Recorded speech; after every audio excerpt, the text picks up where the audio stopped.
15 years, April 10th. How did they find it?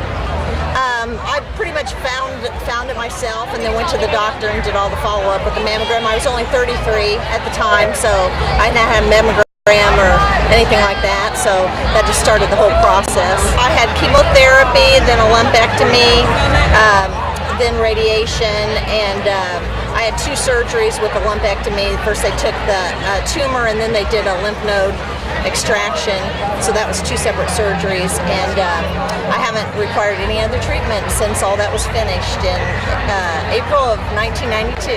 My family was a great support, so you just kind of bring everybody in and utilize all those resources, and pretty much anything I needed was pretty well provided through them.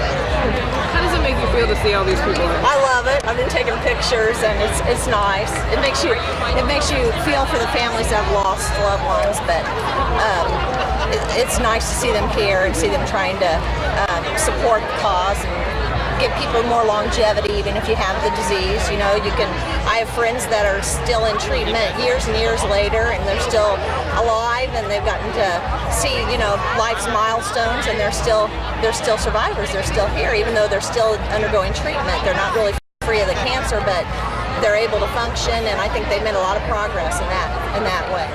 I usually tell people when I get phone calls or about somebody that's newly diagnosed, I usually tell them to keep focused on having a successful treatment, gather in your faith and your loved ones, and do a lot of praying. There's a lot of support in prayer, and just kind of go at it headstrong and decide that you're going to beat it.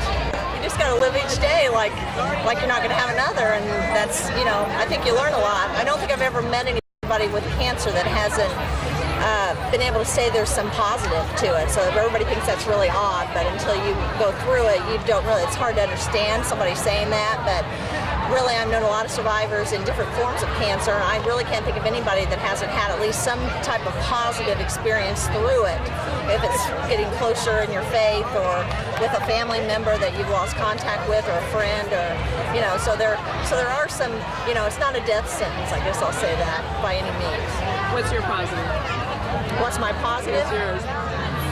I think I got very much stronger in my faith, and I think that I started to realize what was more important than just working or trying to get ahead every day. You got to focus more on your own people that are close to you, and taking care of that every day.